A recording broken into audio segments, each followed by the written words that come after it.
오늘 주제는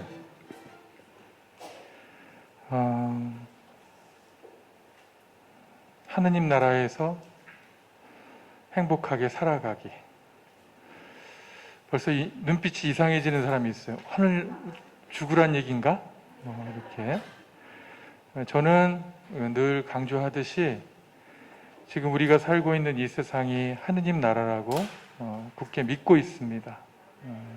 아직 완성되거나 완결된 나라는 아니지만 하느님의 사랑과 하느님의 권능과 하느님의 치유와 하느님의 자비가 계속해서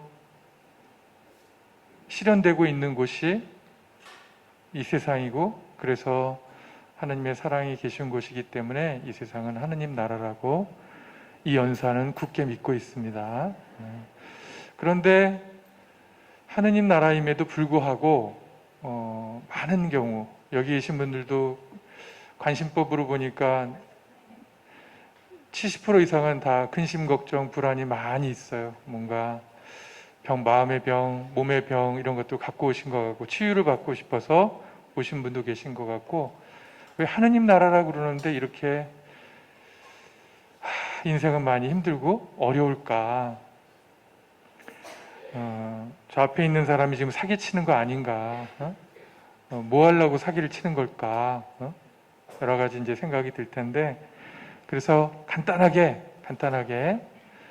왜 이렇게 우리가 고통을 받고 있는가, 이런 거에 대해 다 알고 있는 거지만은 한번 점검을 해보고, 그러면 구체적으로 조금 하느님 나라에서, 하느님 나라라고 하는 이 세상에서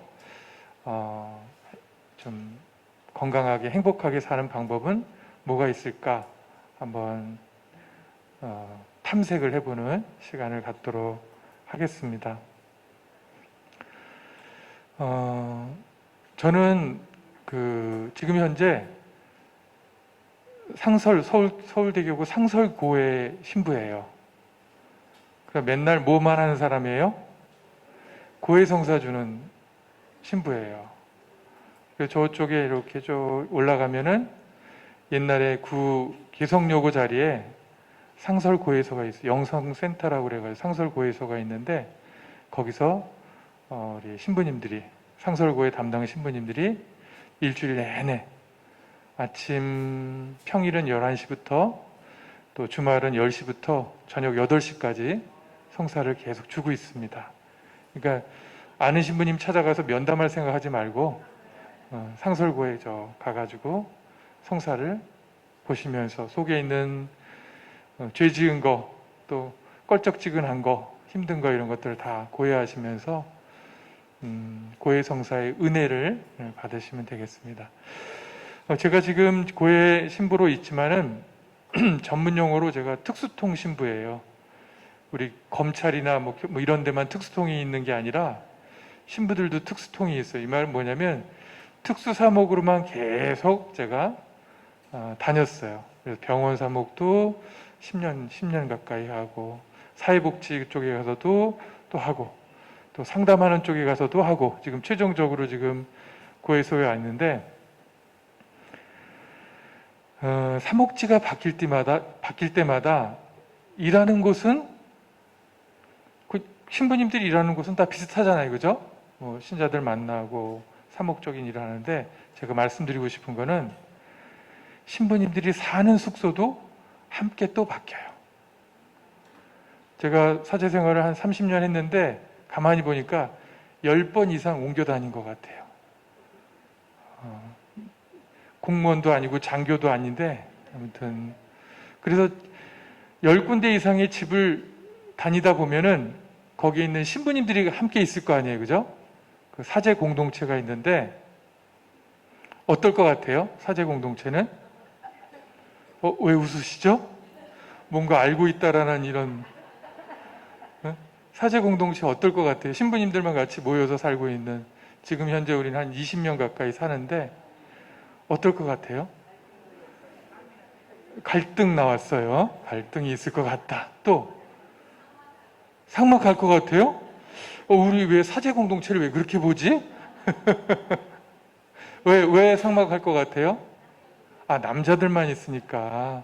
우리 신부들을 남자로 생각하는구나. 또, 어떨 것 같아요, 우리? 재밌을 것 같아요? 오, 재밌을 때도 있어요. 제가 지금 주제가, 우리가 머릿속에 주제를 생각해야 돼요. 하느님 나라에 대한 얘기를 하면서 하고 있는 거예요. 거룩하게 살기로 또 하느님의 부르심을 받고 사제가 된 이분들은 사는 것도 거룩하고 뭔가 긍정적이고 이럴 것 같은데, 그죠? 근데 왜 자꾸 의심의 눈초리로 막 이렇게 쳐다보죠? 아닐 것 같다라는 식으로 이렇게 쳐다보죠? 네? 한 가정의 공동체 같다. 그런 것 같아요. 제가 한 10군데를 돌아다니면서 보니까 정말 힘들었던 공동체도 있고 정말 재밌었던 공동체도 있고 살맛 나는 공동체도 있고 그런데 시설이 좋은 신부님들 숙소는 주교님은 잘 모르겠는데 사제 숙소는 딱 들어가면 거실이 있고 공부하고 뭐 책상이 있고 그 다음에 옆에 침실이 있고 침실에 딸린 화장실 이게 전반적인 구조예요. 다른 뭐가 있는 게 아니라 들어가면 딱 보통 거실이 하나 있고 책상이 있고 한 뭐 이런 거 그 다음에 옆에 침대와 옷장이 붙박이 옷장이 있는 방하고 그 다음에 화장실 쌓아야 되잖아요, 그죠? 화장실 이렇게 해가지고 목욕탕 겸 화장실 이게 어딜 가나 제가 10군데 돌아다니면 어딜 가나 있는 기본적인 그런 구조예요. 근데 좀 편하게 살자라고 생각한 그런 사주가는 시설이 좋고, 그쵸? 시설이 좋아야 되지 않나요? 깔끔하고 뭔가 화장실 열면 맨날 화장실 냄새 나고 이러면 안 좋잖아요. 상쾌한 향이 나고 그 다음에 문을 쫙 열면은 뭐가 보이면 좋을까요? 산이 보여야 돼요? 산 속으로 보내고 싶어요? 경치가 좋은 게 좋잖아요, 그죠? 매연 막 맞는 것보다는 약간 산 비슷하게 숲 비슷한 게 있고 그래서 시설이 좋거나 주변 환경이 좋으면 좋을 거라고 많은 사람들이 생각을 해요. 그런 면도 있는 것 같아요. 근데 더 중요한 건 보니까 그 공동체에 누가 함께 사느냐 이게 굉장히 중요한 것 같아요. 그렇지 않아요? 제가 제일 좋았던 것은 우리 동창 신부가 있거나 친하고 편한 신부님이 있을 때 제일 그 공동체가 행복하고 좋았던 것 같아요. 어디 여행 가자. 그래가지고 신부님들끼리 한꺼번에 모여가지고 한 2박 3일 어디 함께 가서 재밌게 놀기도 하고 먹기도 하고 평상시에는 사목지에 가서 사목생활을 활동을 하지만은 신부들끼리 모여가지고 옛날에는 고스톱을 많이 했는데 요새는 고스톱은 안 해요. 그 대신에 이제 먹고 싶은 거 먹으면서 재밌는 얘기하고 또 사목지에서 있었던 그런 얘기들도 나누면서 그래서 그렇게 여행 가고 같이 갔던 그런 공동체가 저는 굉장히 좋았던 것 같아요. 근데 제일 어려웠던 공동체는 어디냐면 제 선배들만 있어요. 뭐라고 지시할 데가 없어.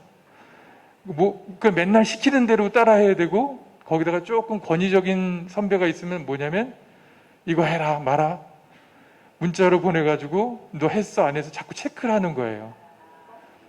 남편이 그러면 좋아요 안 좋아요?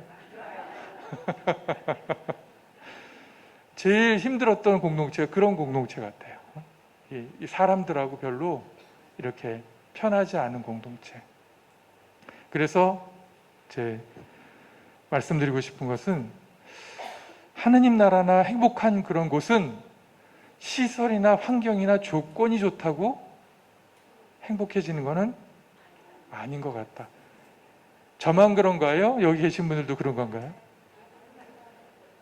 그렇죠?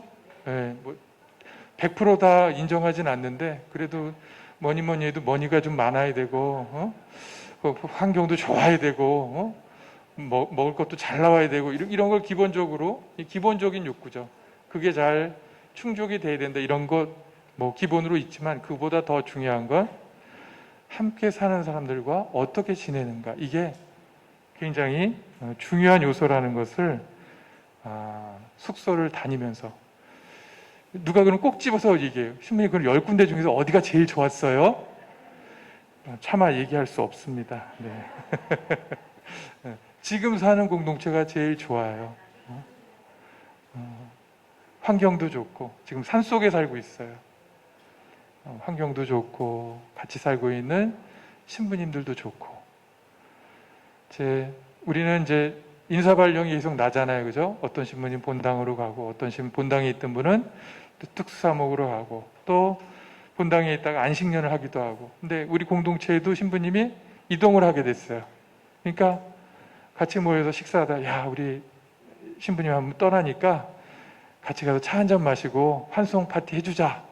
그래서 우르르 또 차 타고 나가가지고 맛있는 아메리카노 먹으면서 또 달콤한 케이크도 먹으면서 어땠는지 얘기도 막 나누고, 굉장히 따뜻하고 화목한 그런 공동체, 그렇게 살고 있습니다. 하느님 나라는 장소나 환경의 개념이 아니라 만들어 나가고 체험하는, 특히 관계 안에서 이루어지는 그러한 공동체다, 그런 나라다, 이런 생각이 들었습니다.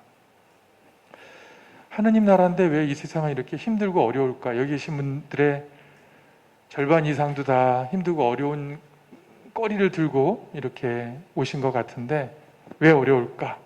첫 번째, 하느님은 이 세상을 완벽하게 만들지 않았어요. 왜 그런지 모르겠어요.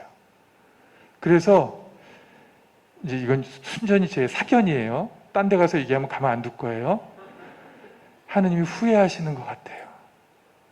이 세상을 좀 완벽하게 내가 만들었다면 인간들이 죄를 짓고 고통 속에 살지 않았을 텐데, 내가 처음 만들 때 보기엔 되게 좋았는데 완벽하게 만들지 않아가지고 계속 뭔가 수시로 결핍이 있는 거예요.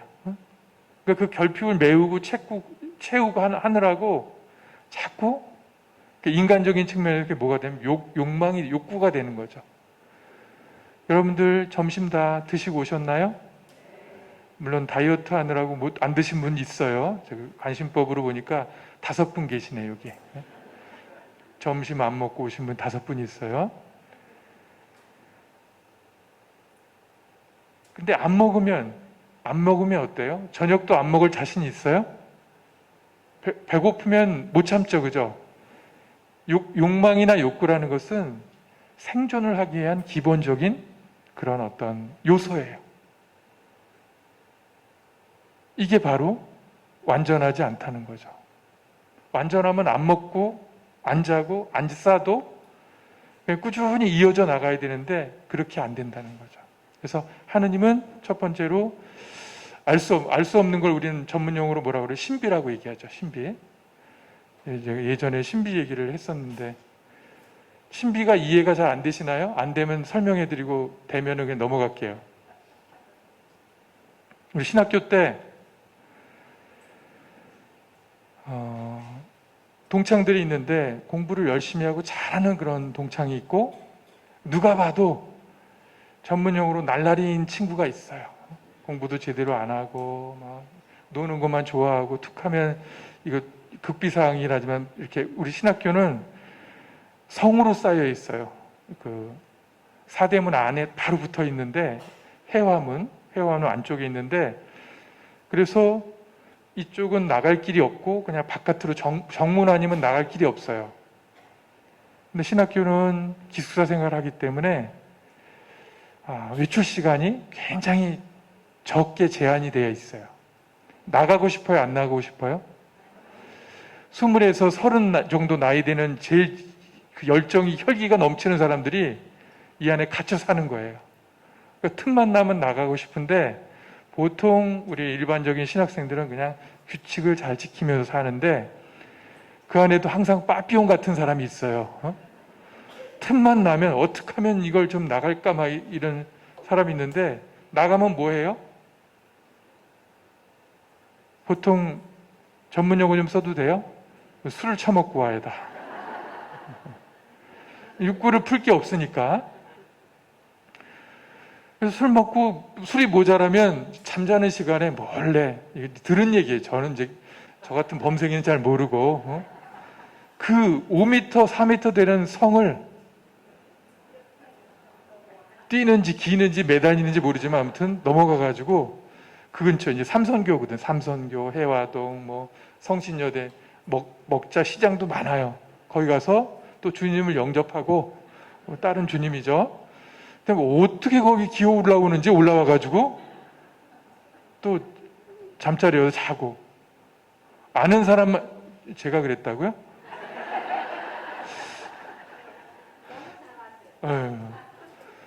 다 이제 소문이 나죠.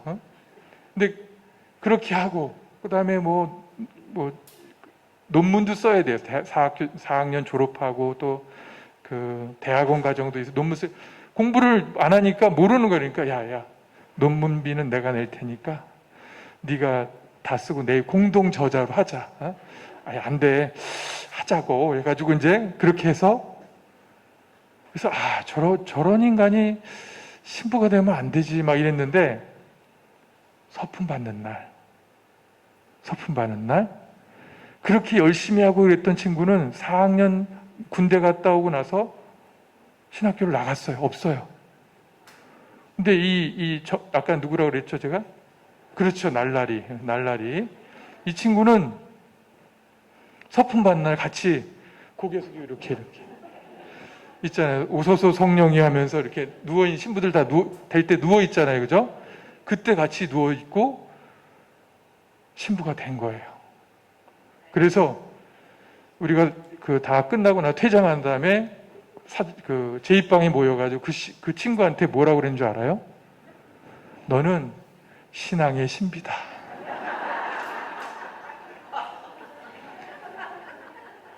이제 신비라는 말이 무슨 말인지 조금 이해하시겠죠? 인간의 머리로는 도저히 이해할 수 없는 일이 일어나고 있다. 그걸 신비라고 얘기하는데, 어떤 분이 그 신부님은 잘 살고 있어요? 물어보는데 잘 살고 있어요. 희한한 일이에요. 우리 머리로는 이해할 수 없는 그런 일이다. 아무튼 하느님께서 이 세상을 불완전하게 만드신 것은 우리가 이해할 수 없는, 알 수 없는 신비다. 그럼 그 불완전함 때문에만 그런가? 이제 인간적인 측면에서 바라보면은 끊임없이 우리 안에 욕망이 있어요. 그죠? 여러분들 돈 조금 갖고 싶어요? 많이 갖고 싶어요? 솔직하게 하자고요. 건강하고 싶어요? 많이 아프고 싶어요? 신앙 때문에 많이 아프고 싶어요? 건강하고 싶어요? 건강 얘기는 크게 나오네. 좋습니다.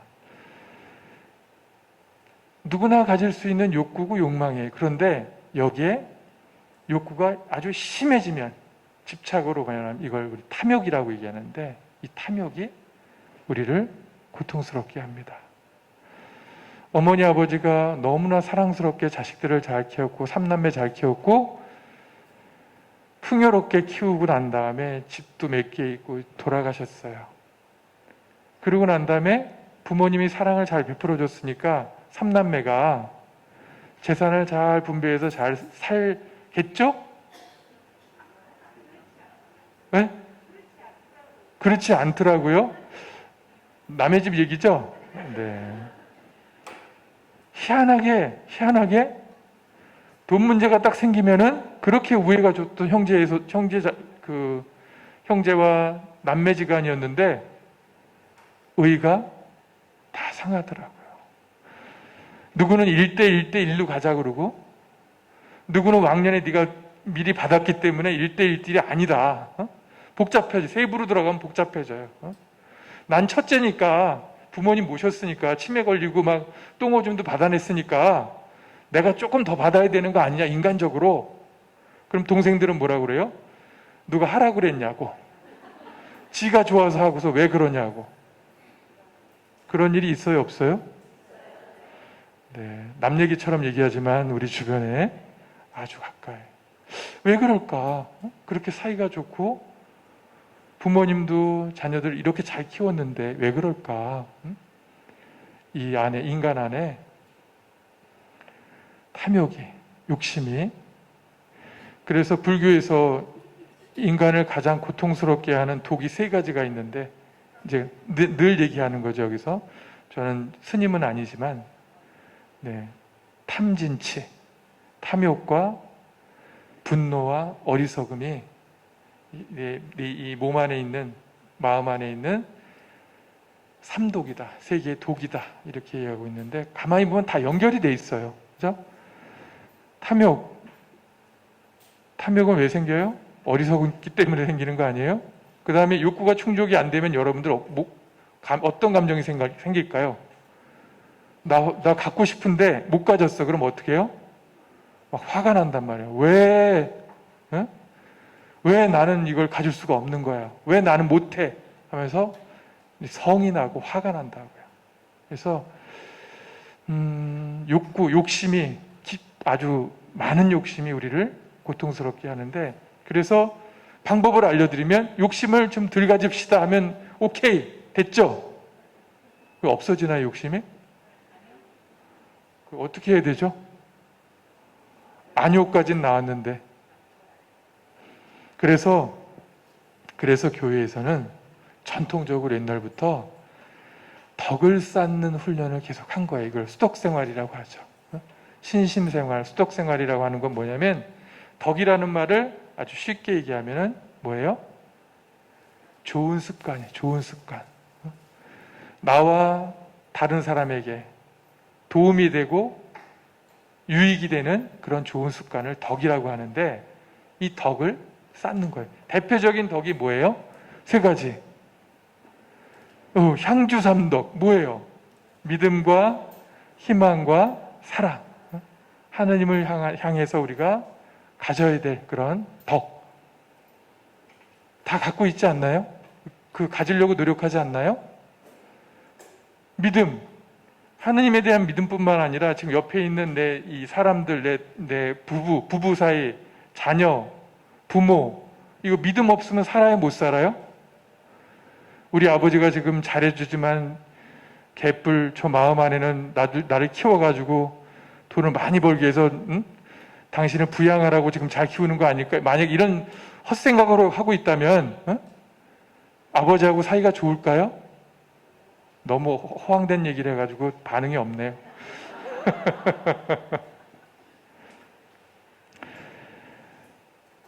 하느님에 대한 믿음뿐만 아니라 사람에 대한 신뢰, 그 다음에 세상에 대한 이런 긍정적인 믿음이 없다면 우리가 살아가는데 너무너무 힘들어져요.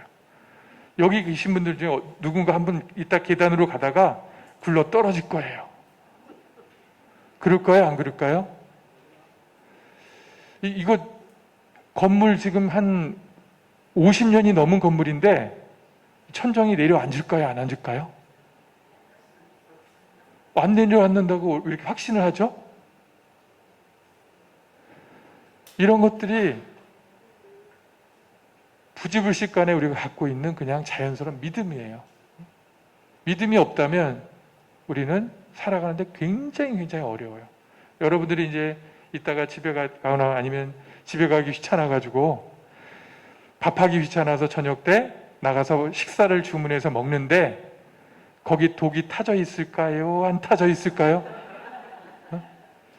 요즘 이상한 세상이잖아요. 길거리 가다가 막 칼로 막 찌르기도 하고 이런 일이 벌어지잖아요. 그죠? 근데 잠깐 조현병에 있는 그 요리사가 소금을 넣는다는 게 하얗다고 이상한 가루를 넣어가지고 그럴 수 있는 거 아니에요? 이것도 너무 황당한가요? 예. 얘가 적절치 않아가지고. 아무튼 우리는 기본적으로 믿음을 전제해서 살고 있다. 믿음이 없으면 우리는 살아갈 수가 없어요. 편안하게 살아갈 수가 없어요. 저는 이제 상담 공부를 좀 했기 때문에 약간 이렇게 정신적으로 어려운 분들을 만나요. 뭐 옛날에는 정신분열이라고 그랬지만 지금 뭐라 그래요? 조현병이라고. 그 다음에 옛날에는 조울증이라고 그랬는데 지금 뭐라고 그래요? 양극성 장애라고 해가지고 왔다 갔다 왔다 갔다, 그러니까 조증과 우울증이 왔다 갔다 하는 분이 있고, 그런 분들을 상담을 하게 되는데 현실적이지 않은 얘기를 막 하면서 이 사람은 사실이라고 얘기하고 있어요. 신부님, 제가 방에 들어갈 때마다 누가 계속 저를 감시를 해요. 그럴까요? 아닐까요? 왜 아니라고 단정을 짓죠? 그 사람 생각이죠. 여기 키포인트가 있어요. 우리의 생각이 우리의 세상을 만들어가는 가장 중추적인 역할을 하는 거예요. 여기 이 자리에 제가 보니까 한 500명은 앉아 계시는데 같은 장소에 앉아 있단 말이에요. 그러면 이따 나갈 때 같은 생각을 하면서 나갈까요? 오늘 제가 마스크로 가려서 그런 침을 튀기면서 지금 열강을 하고 있는데 나가면서 아우 신부님 강의가 개떡 같았어. 아우 신부님 강의가 너무 좋았어. 누가 오라야? 어떤 사람 생각이 맞나요? 그 판단을 요구한 게 아니고요. 각자 다 다른 생각을 하며 갈 거란 말이에요. 어떤 사람 눈을 뜨고 와, 열심히 들은 줄 알았는데 나중에 보니까 아무것도 기억을 못, 눈 뜨고 잔 거야 이렇게.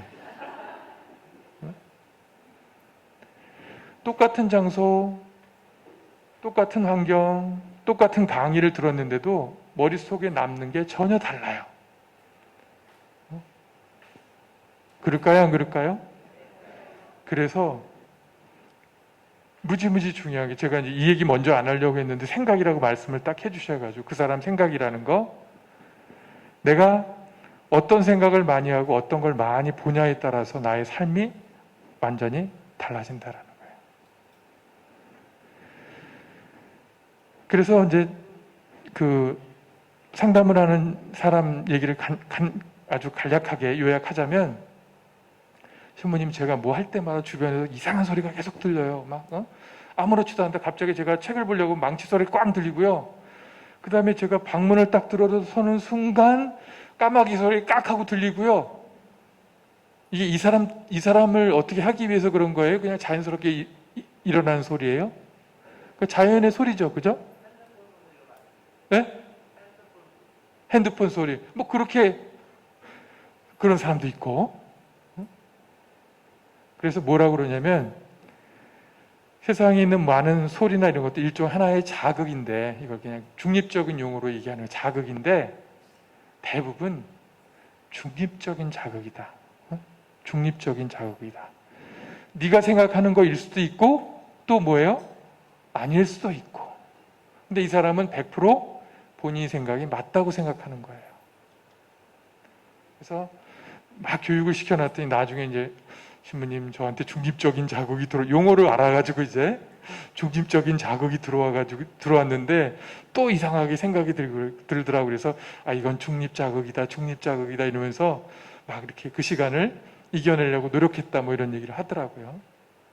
아무튼 다시 넘어가서, 하느님 나라이지만 또 하느님이 완벽하게 만들지 않았지만 인간적인 요소로서 우리가 욕심이나 어떤 기본적인 그런 욕구를 갖는 건 괜찮지만 그걸 넘어서서 갖게 되면은 고통이 시작이 된다.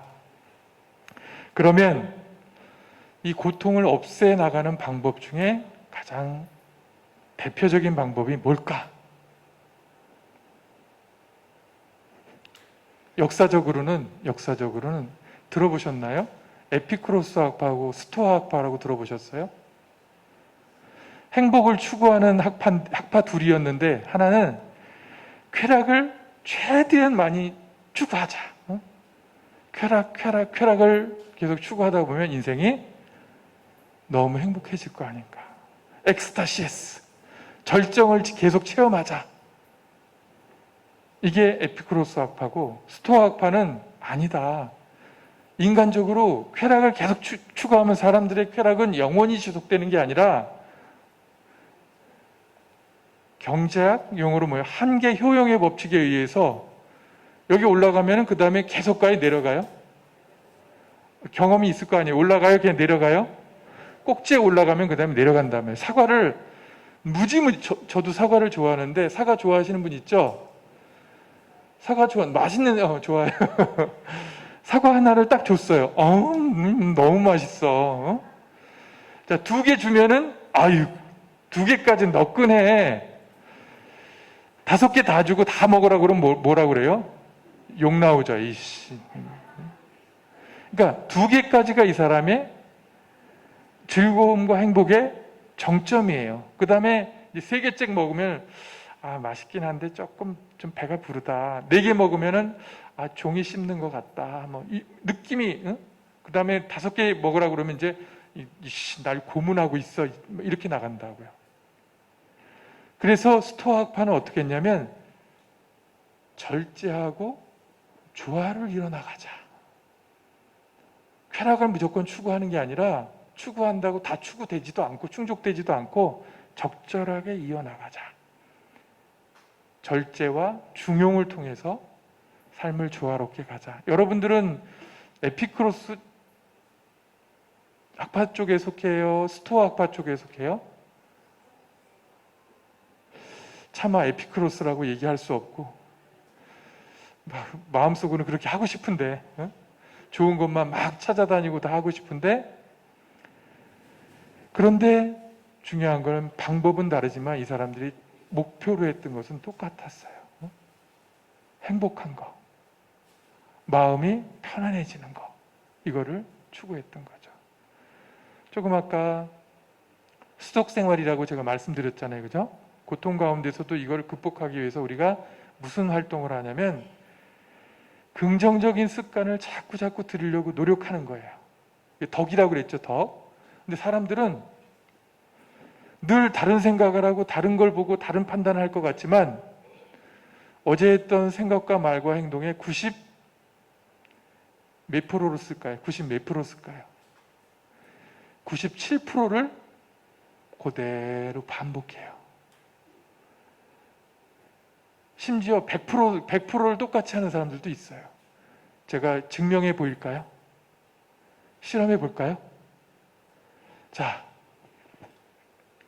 지금 여기서 실험을 10번도 넘게 했는데 볼펜 갖고 계시죠? 볼펜을 딱 들고 실험을 해보도록 하겠습니다. 볼펜 들으셨어요? 용지도 받으셨나요? 좀 백지 같은 거 앞에 있죠? 왼손으로 자기 이름과 주소 쓰기. 빨리 지금부터 왼손으로, 오른손으로 쓰면 가만 안 둘 거예요. 왼손잡이는 오른손으로 자기 주소와 이름을 지금부터 쓰기 시작하겠습니다. 밑에다가. 네네. 대충 다 쓰셨죠? 손 안 쓰시면서 이름만 썼어요? 자, 좋습니다. 다시 그 옆에다가 오른손으로 이름과 주소를 빨리 한번 써보세요.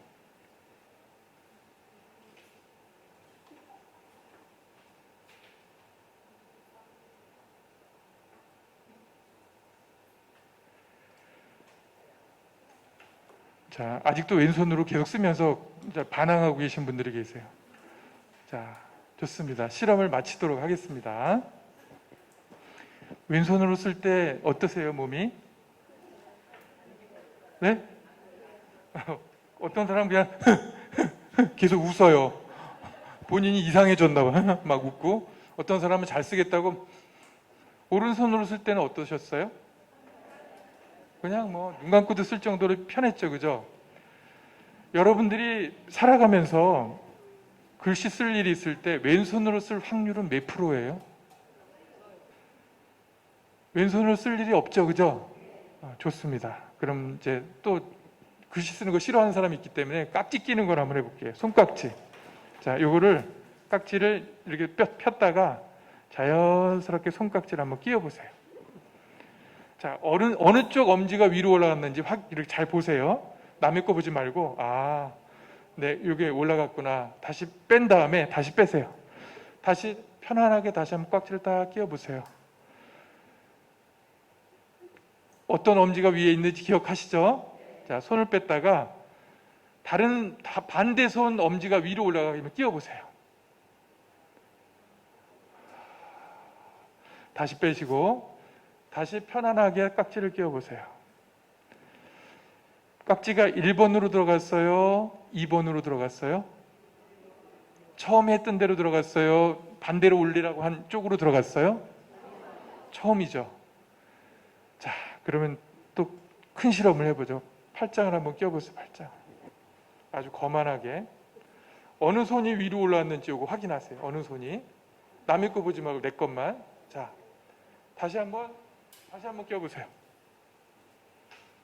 자, 이번에는 요 손, 내 올라온 손 말고 반대 손이 올라오게 깍지를 한번 껴보세요. 돌리고 있는 사람이 있어. 못 찾아가지고 막. 자, 손을 빼시고 편안하게 팔짱을 끼워보세요. 첫 번째 하던 대로 들어갔어요? 두 번째 하던 대로 들어갔어요? 네. 대부분 이상한 사람 아니고는 다 첫 번째 하던 대로. 이건 뭐냐면 습관이에요. 그래서 덕이라는 것은 순식간에 되는 것이 아니라 굉장히 많은 시간을 걸쳐서 반복해야지 되는 거예요.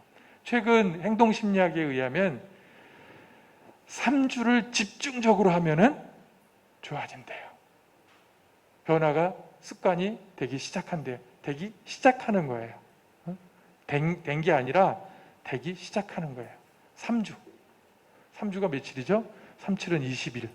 21일 이상 반복을 해야지 된다. 그래서 제가 옛날에 했던 건 뭐냐면 포옹하기를 시켰거든요. 하루에 12번씩 포옹을 하십시오. 끌어안기를 하십시오 했더니 너무 강력한 항의가 많이 들어와가지고 저는 혼자 사는데 어떡합니까? 우리 사이는 그런 사이가 아닙니다. 부부 사이는 이제 이렇게 의리로 살아갑니다 하면서 안 한다고 막 이렇게 항의가 너무 심해가지고 포옹하는 건 제가 조금 이제 절제를 하려고 그래요. 포옹도 되게 좋아요. 포옹을 하루에 12번씩 하라고 제가 얘기한 게 아니라 그 가족 치료의 대가인 거의 50년 동안 가족 치료를 했던 그 버지니아 사티어라는 그런 심리학자가 얘기를 조언을 한 거예요. 말년에 인간으로 생존을 하고 싶으면 하루에 4번 포옹을 하고 일상생활을 편안하게 잘 지내고 싶으면 8번을 포옹하고 성장하고 발전하고 좋아지려면 하루에 12번씩 포옹을 하라 이렇게 얘기를 했어요. 포옹하면 뭐가 나온다고요? 몸에서? 뇌에서? 네? 엔돌핀 또 네? 도파민 무슨 토핀? 네. 세레토닌 좋은 거 다 나와요. 옥시토신이 나오는데 옥시토신 나오는데 옥시토신은 엄마가 애 낳을 때 또 엄마가 애 젖줄 때 그래서 굉장히 안정감을 주는 거고 편안함을 느끼게 해주는 그런 겁니다. 그래서 포옹을 많이 하시라고 권하는데 제가 오늘 가지고 온 숙제는 다른 3가지예요. 첫 번째, 홍수환 선수 아시죠? 홍수환 이분이 책을 썼는데 책 제목이 뭐였냐면 누구에게나 한 방은 있다. 굉장히 전 감명을 받았어요. 그거 보면서 와, 그렇지. 전체적으로 보면은 다 1등이 있고 꼴등이 있고 막 이런데 그렇게 볼 게 아니라 각 개인적으로 보면은 누구나 다 가지고 있는 하나가 있다. 이 뭐냐면 하느님께서 특별하게 주신 달란트예요. 이거를 사회복지나 이런 데서는 그 사람이 가지고 있는 강점이라고 얘기를 해요. 그래서 못 살고 막 가난하고 막 아프고 이런 사람 무조건 도와주는 게 아니라 그 사람의 강점을 이렇게 드러내가지고 더 잘 살 수 있도록 이끌어줘야 된다. 이게 이제 최근의 어떤 이론인데 하느님이 주신 나의 강점은 무엇인가를 여러분들이 찾아야 돼요. 우리 자매님은 잘하는 게 뭐예요? 장점이 뭐예요? 강점이 뭐예요? 하나만. 요리 잘해요? 요리도 못해?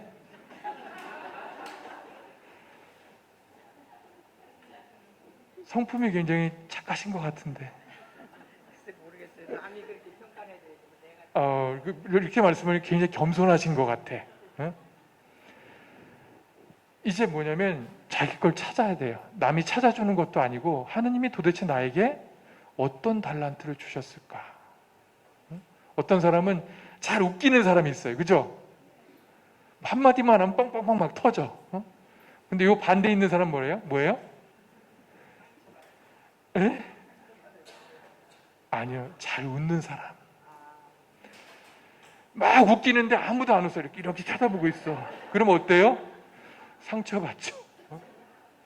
그래서 건강하게 살려면 잘 웃어야 되는데, 그러니까 웃기지 못하면 웃기라도 많이 하면 되는 거예요. 유머가 넘치는 사람이 이제 우리 긍정심리학에서 그 탄력 회복성이라는 얘기, 리질리언스라는 탄력 회복성이라는 얘기를 하는데, 암만 어려운 일을 겪어도 우리들은 누구나 다 그걸 딛고 일어날 수 있는 가능성이 다 누구나 다 있다. 이걸 회복 탄력성이라고 그러는데, 누구에게나 다 있다라는 거예요. 누구에게나 다.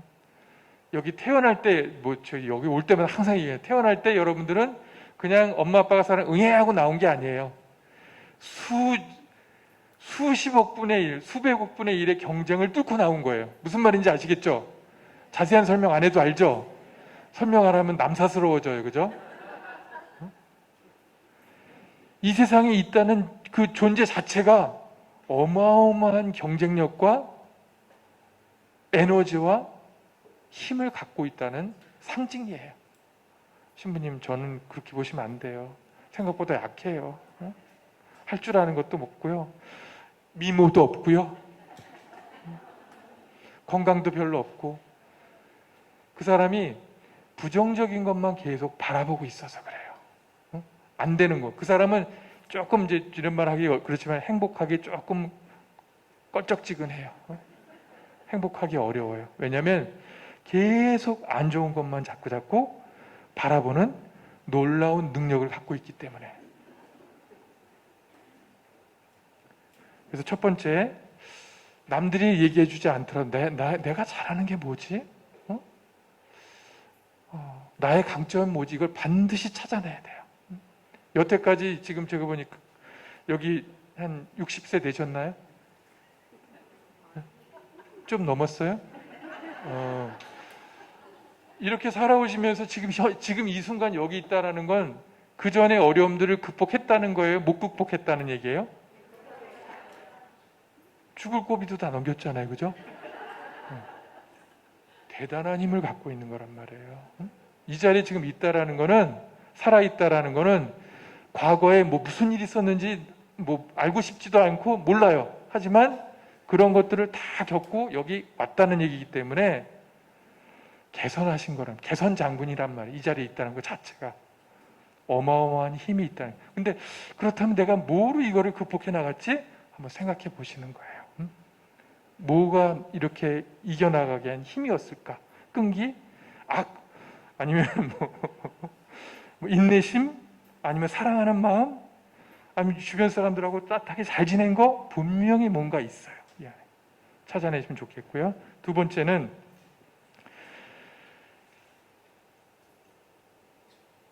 생각의 변화인데,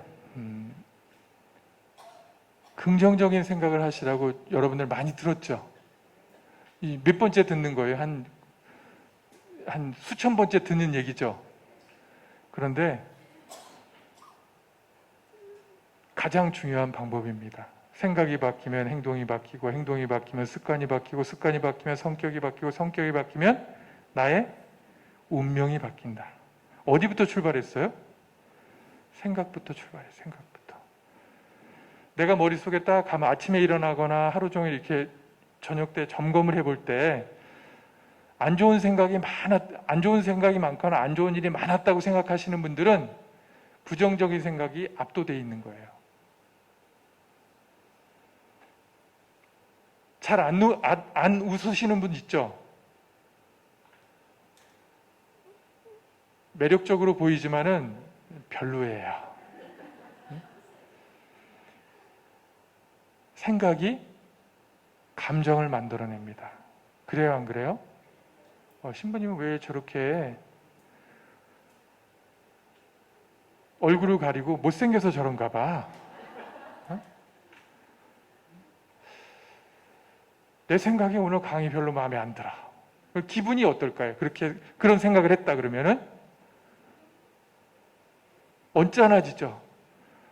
이 더운 날 억지로 내가 참고 저 놀러 갈까 여기 올까 하다가 은혜 좀 받으려고 왔는데 와가지고 이상한 사람 와가지고 머리가 백발인 노인이 와가지고 이상한 소리만 하고 생각이 그렇다면 기분이 나빠져요. 긍정적인 생각을 하면 기분이 좋아지고 부정적인 생각을 하면 기분이 나빠져요. 그래요, 안 그래요? 행복하다는 건 뭐냐면 부정적인 감정이 가득 찬 게 아니라 긍정적인 정서가 많이 있을 때 행복감을 느끼는 거예요. 그렇죠? 행복하고 싶어요? 불행하고 싶어요? 그럼 화내지 마시고요. 행복하고 싶어요 이러지 마시고 생각을 바꾸는 게 아니에요. 긍정적인 생각을 자꾸 하려고 하는 거예요. 방법이 뭐냐면 매일 저녁 잠자기 전에 뭐 배우자하고 같이 자요? 혼자 자요? 혼자 자는 관심법으로 보니까 70% 이상이 혼자 자. 부부가 있어도 지금 딸 각방 쓰는 분들도 있는 것 같아. 그러니까 맞아요? 너무 좋아하신다. 지금부터 매일 저녁에 잠자기 전에 내가 제일 좋아하는 노트 이쁜 거 있죠? 요거 하나 만들어가지고 사가지고 나를 위해 쓰는 거야. 나를 위해서. 거기다가 오늘 감사할 일 5가지만 쓰는 거예요. 제가 몇 주면 사람이 변한다고 그랬어요? 3주. 날짜로는 한 달도 안 돼요. 21일. 매일 저녁 때 그래가지고 오늘 감사할 일. 신부님, 저는 감사할 일이 인생 통틀어도 몇 개 없어요. 좋은 말 할 때 찾아내요. 우리 저기 꽃동네 거기 김기동 할아버지인지 그 할아버지 뭐라 그랬어요? 얻어먹을 수 있는 힘만 있어도 은총입니다. 이랬죠, 그죠? 여러분도 얻어먹었어요? 당당하게 먹었어요. 당당하게 먹잖아요. 그러니까 오늘 맛있는 거 먹게 해주셔서 감사합니다. 오늘 관절염이 있는데 퇴행성 관절염이 있는데 오늘 아프지 않게 해주셔서 감사합니다. 감사할 일이 지천에 깔려 있어요. 지천에 깔려. 신부님 전 10개 할래요. 마음대로 해요. 그건 되는데 하루에 5개만 감사할 일 5개만 매일매일 적어요. 장담컨대 이거 꾸준히 하면은 우울증, 불안 사라집니다. 나 약 좀 팔아야지. 공황장애 사라집니다. 이거 꾸준하게 하면은. 이 불안이나 우울이나 이런 공황장애는 정서적인 그런 문제인데 뭐냐면 심장하고 굉장히 관련이 돼 있어요. 불규칙적으로 막 이렇게 뛰는 거예요. 근데 우리 건강은 뇌하고 심장하고 굉장히 형제지간이어가지고 밀접하게 연결이 돼 있는데 감사라는 게 사람들의 어떤 심박수나 이런 것들을 안정적으로 뛰게 해주는 가장 좋은 방법이에요. 인터넷에 가서 쳐보시면 돼요. 제가 그렇게 구체적으로 다 얘기할 수는 없고 쳐보시면은 왜 그런가 나올 거예요. 그래서 하루에 저녁 때 잠자기 전에 5가지 감사할 일을 적고 지내보는 거. 이걸 제가 다음 강의가 11월 달이거든요. 그때 검사 한번 해볼게요. 얼굴빛이 어떻게 변했는가. 완전히 삶이 바뀔 테니까. 그 다음에 3번째 마지막으로 여기 계신 분들 다 운동 다 하시죠? 이제 규칙적인 운동을 하시라고요. 왜냐면 뇌하고 이 연결이 돼 있어요. 그래서 규칙적으로 운동을 해주면은 긍정적인 사고가 나오기 쉬워요. 생각하기가. 그래서 어떤 운동을 하냐면 유산소 운동. 유산소 운동 뭐예요? 그 다음에 근력 운동. 뭐 아령이라든가 뭐 팔굽혀펴기라든가 뭐 이렇게 뭐 엎드려가지고 계속 버티고 있는 그런 거 있죠. 근력 운동을 하고 그 다음에 뭐 장력 운동이라고 그러는데 스트레칭 하는 거 있죠. 요가라든가 뭐 이런 거 이걸 규칙적으로 그러니까 골고루 섞어서 나는 짱이 될 거야 해가지고 맨날 막 이거 힘든 것만 계속 들고 이러지 말고 이 나이에 뭐 짱이 돼서 뭐 하겠어요? 얼짱 몸짱 돼서 뭐 하겠어요? 그러니까 이제 균형 잡힌 운동을 하는 거 첫 번째. 두 번째는 적어도 일주일에 몇 번? 3번 이상 무슨 체육 시간 같은데 일주일에 3번 이상 운동을 해주셔야 되고 세 번째는 뭐냐면 우리가 이 운동 이걸 왜 하는 거예요 지금? 건강하려고 행복하려고 하는 거죠. 그래서 무리하지 말고 즐겁고 재미있을 때까지만 하는 거예요. 신부님 저는 10시간도 할 수 있을 것 같아 이러지 마시고 이건 이제 무리 됐으네. 무리니까 하면 안 되고 재밌고 즐거울 때까지만 하는 거. 그다음에 제 주변에 그 연세 있는 분들이 좀 70대, 뭐 60대, 뭐 80대 가까이 되신 분들이 있는데 리듬 뭐라 그러죠? 리듬 댄스라고 그러나요? 라인 댄스, 라인 댄스, 참. 그 라인 댄스가 라인 밟으면서 하는 거예요? 아무튼 라인 댄스 하는 분도 있고 차밍 댄스 하는 분도 있고 막 그래요. 노래 교실 같은 거 있죠? 그런 거. 이런 게 리듬을 타는 운동이 굉장히 좋다 그래요. 에어로빅도 괜찮고 아니면 뭐 아마도 동네에서 구청이나 이런 데서 저기 강변이나 이런 데 아침 새벽 5시, 6시에 있지 않아요? 춤추는 거 있지 않아요? 에어로빅이나 라인 댄스 이런 거 어느 동이나 다 해줘요. 몰라서 그래 우리가 찾아보면 있어요. 그래서 리듬을 타는 운동을 해주시면은 아니면 난 다른 사람들하고 하기 싫다 그러면 집에다 음악 틀어놓고 음악에 맞춰가지고 이렇게 하시는 거를 권해드립니다. 5번째는 뭐냐면 혼자 하는 것보다 좋아하는 사람, 친구랑 같이 하거나 그럴 가능성은 거의 없지만 부부가 같이 하면은 금술이 좋은 부부가 같이 하면은 굉장히 또 좋을 것 같아요. 그 다음에 6번째는 집 안에서 하지 말고 야외로 나가는 거를 권해드려요. 자연과 하나 되고 햇빛이 세상에서 가장 좋은 영양소가 될 거예요. 그래서 야외에서 운동하는 걸 권해드리고 그다음에 7번째는 무슨 마음으로 해야 돼요? 저 개떡 같은 신부가 괜히 운동하라고 그래가지고 하기 싫어 죽겠는데 한다고 약속은 했으니까 해야 되는데 이렇게 마음 가지면 안 되고 즐거운 마음으로 가야 돼요. 이렇게 하면 내가 다리에 근육도 생기고 나이가 지금 80이지만은 계단도 올라갈 수 있는 힘도 생기고 몸뿐만 아니라 마음도 좋아질 거다. 이런 긍정적인 마음을 갖고 운동을 하면 효과가 무지무지 많이 있습니다. 하느님 나라에 살라고 그랬는데 무슨 운동 얘기라고 막 그랬네요. 그죠? 첫 번째, 긍정적인 하느님이 나에게 주신 강점이 무엇인가? 강점이 있어요, 없어요? 근데 좋은 말 할 때 찾아내야 돼요. 어떻게든 간에 내가 지금 70년, 60년, 80년을 살아온 원동력 같은 게 있어요. 뭔가 나의 그걸 찾아내시라고요. 그리고 아이고 감사합니다. 이거였군요. 감사합니다. 찾아내고 두 번째 뭐라고요? 매일매일 감사하다. 이렇게 누워서 할 일 없으면 누워서 감사하다. 이렇게 딱 이 모으면서 서서 하기 뭐 이렇게 쭉 쑥스러우면 잠자다 말고 잠자기 전에 감사합니다. 모든 일이 다 감사하다.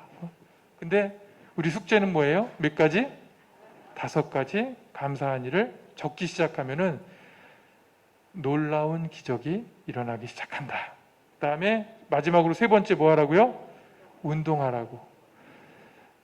이제 움직이지 않기 시작하면 산이 불러요. 저 산에서 거기 있을 때가 아니고 일로 와야 돼 하고 저 산에서 불러요. 뭐가 부르는지 아시죠? 네. 앉아있으면 뭐 하고 싶어요? 눕고 싶고 막 자꾸 이제 까부러지고 싶단 말이에요. 그래서 운동을 열심히 하시면서 하느님 나라, 하느님 만들어주신 하느님과 함께하는 나라를 즐겁게 살아가시라. 이런 말씀을 드립니다. 라면도 드셔야 돼요. 무슨 라면을 먹어야 되냐면 주님과 함께라면. 요거 하나 터졌네. 하느님과 함께라면, 주님과 함께라면 항상 우리 혼자 힘만으로는 불완전하고 한계가 있다. 하느님 나라가 성립되려면 하느님이 빠지면은 하느님 나라 아니에요.